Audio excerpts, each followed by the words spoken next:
안녕하세요. 마틸다입니다. 오늘은 고삐 신부님에게 주신 성모님 메시지를 함께 공유하고자 합니다. 그리스도의 영광스러운 재림에 앞서 엄청난 배교 사태가 일어나리라고 성모님께서 말씀하셨습니다.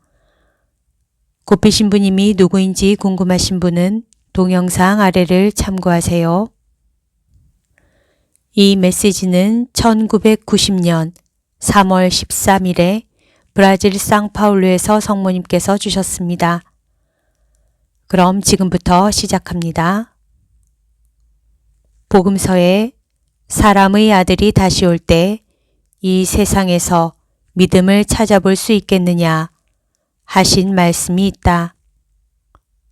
오늘 너희는 내 성자께서 하신 그 말씀을 묵상하기 바란다.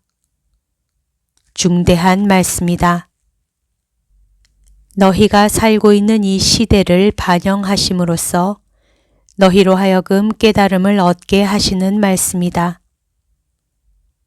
너희는 우선 예수께서 그렇게 말씀하신 까닭이 무엇인지 생각해 볼 수 있겠는데 그것은 그분께서 당신 재림을 너희에게 준비시키시기 위해 그 영광스러운 재림이 가까웠음을 가리키는 하나의 표징이 될 상황을 설명해 주시는 것이다.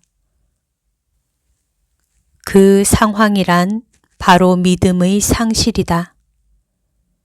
성경의 다른 대목, 곧 테살로니카인들에게 보낸 성 바오로의 서간에도 그리스도의 영광스러운 재림에 앞서 엄청난 배교 사태가 일어나리라고 분명히 예고되어 있다.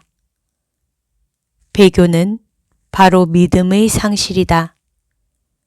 따라서 배교의 확산은 그리스도의 재림이 임박했음을 알리는 표징인 것이다. 나는 파티마에서 참 신앙 상실의 시대가 오리라고 예언했는데 지금이 바로 그런 때이다. 성경에 예언되어 있듯이 참 신앙을 잃은 내 아들들의 수가 날로 증가하는 이 고통스럽고 심각한 상황이 너희 시대의 특색인 것이다. 신앙 상실의 원인은 다음과 같다. 첫째, 오류의 만연이다. 오류가 널리 전파되고 있고 흔히 신학교와 가톨릭 학교의 신학 교수들이 그것을 가르치고 있다. 그래서 오류가 진정하고 정당한 것으로 간주되기에 이르렀다.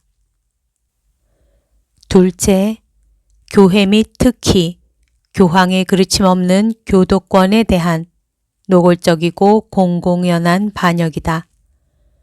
그러나 가톨릭교 신앙의 진리 안에 온 교회를 보전할 임무를 교황에게 맡기신 분은 바로 그리스도이시다. 셋째, 세속 정신에 온통 사로잡힌 목자들이 보이는 악한 표양이다. 그들은 그리스도와 그분의 복음을 선포하는 사람이 되기보다는 정치 사회적 이데올로기의 선전원이 됨으로써 그리스도께서 너희는 온 세상으로 가서 모든 피조물에게 복음을 선포하라 고 하시며 주신 임무를 망각하고 있다. 그리하여 너희의 이 시대에는 허다한 내 가엾은 자녀들이 점점 더 배교의 홍수에 휩쓸리고 있다. 사람의 아들이 다시 올 때 그분의 재림이 다가올수록 나의 모성적 활동은 그만큼 더 큰 심려와 함께 활발해진다. 내 모든 자녀들을 도와 신앙의 진리 안에 항구히 머물도록 하려는 것이다. 내가 너희더러 내 티 없는 성심에 봉헌하라고 당부하면서 이 너희 시대에 나의 마리아 사제 운동을 도처에 전파해온 것도 그 때문이니 기도의 다락방에 모여 깨어 기다리는 작은 양떼를 기르기 위해서였다. 이는 참 신앙을 항상 보존하게 하려고 내가 모아 양육하는 양떼이다. 그리하여 사람의 아들이 다시 오실 때 내게 봉헌하여 티 없는 내 성심의 천상 정원에 모인 모든 사람들에게서 그분은 아직도 이 세상에 남아있는 믿음을 만나게 되실 것이다. 여기까지가 그리스도의 재림에 앞서 엄청난 배교 사태가 일어나리라는 성모님의 메시지입니다. 책 성모님께서 지극히 사랑하시는 아들 사제들에게 가톨릭 출판사에서 나온 책인데요. 여기에 실려 있습니다. 방금 들려드린 성모님 메시지 중에 데살로니카인들에게 보낸 성 바오로의 서간에도 그리스도의 영광스러운 재림에 앞서 엄청난 배교 사태가 일어나리라고 분명히 예고되어 있다 라고 말씀하셨는데요. 그 성 바오로의 서간이 데살로니카 2서 2장 3절에서 8절입니다. 신약 성경에 나와 있는 이 말씀을 여러분과 함께 나눠보고자 합니다. 데살로니카 신자들에게 보낸 둘째 서간 2장 1절에서 12절까지 한번 읽어보겠습니다. 형제 여러분, 우리는 우리 주 예수 그리스도의 재림과 우리가 그분께 모이게 될 일로 여러분에게 당부합니다. 누가 예언이나 설교로 또 우리가 보냈다는 편지를 가지고 주님의 날이 이미 왔다고 말하더라도 쉽사리 마음이 흔들리거나 불안해하지 마십시오. 누가 무슨 수를 쓰든 여러분은 속아 넘어가지 마십시오. 먼저 배교하는 사태가 벌어지고 무법자가 나타나야 합니다. 멸망하게 되어 있는 그 자는 신이라고 일컬어지는 모든 것과 예배의 대상이 되는 것들에 맞서 자신을 그보다 더 높이 들어 올립니다. 그리하여 신으로 자처하며 하느님의 성전에 자리 잡고 앉습니다. 내가 여러분 곁에 있을 때 이 일에 관하여 이야기한 것을 여러분도 기억하고 있지 않습니까?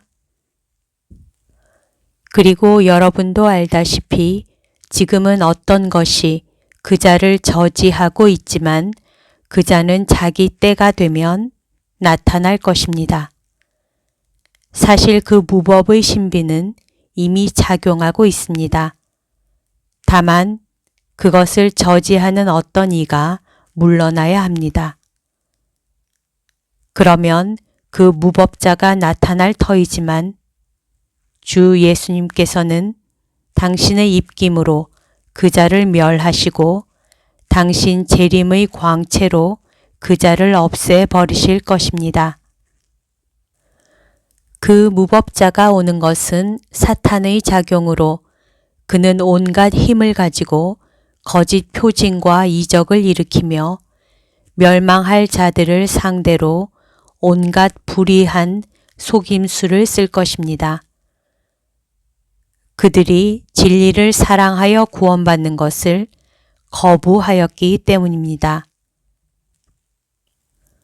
그러므로 하느님께서는 그들에게 사람을 속이는 힘을 보내시어 거짓을 믿게 하십니다. 진리를 믿지 않고 불의를 좋아한 자들이 모두 심판을 받게 하시려는 것입니다.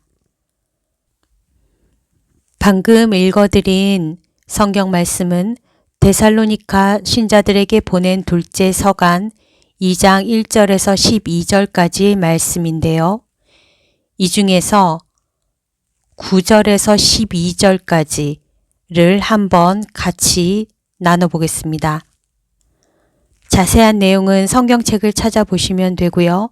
9절에서 12절까지의 말씀을 좀 풀어서 설명을 드리면 사탄의 작용으로 어떤 무법자가 오는데 그는 온갖 힘을 가지고 거짓 표징과 이적을 일으킵니다.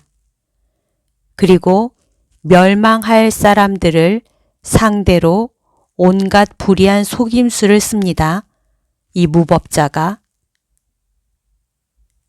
왜냐하면 이 멸망할 자들이 진리를 사랑하지 않고 구원받는 것을 거부하였기 때문입니다. 그래서 하느님께서는 이 멸망할 자들을 상대로 사람을 속이는 힘을 보내셔서 하느님께서 멸망할 자들에게 사람을 속이는 힘을 보내시어 거짓을 믿게 하십니다.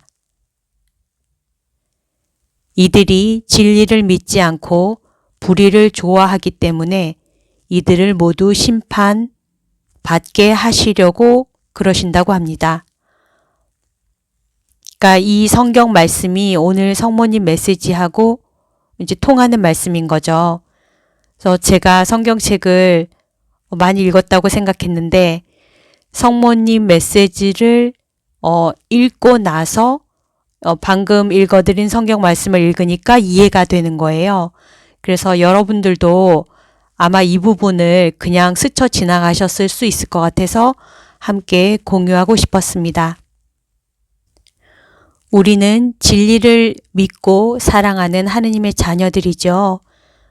온전히 하느님 안에서만 머물면 이렇게 속아 넘어가지 않을 수 있습니다. 오늘도 서로 사랑하는 하루 보냅시다. 사랑합니다. 축복합니다.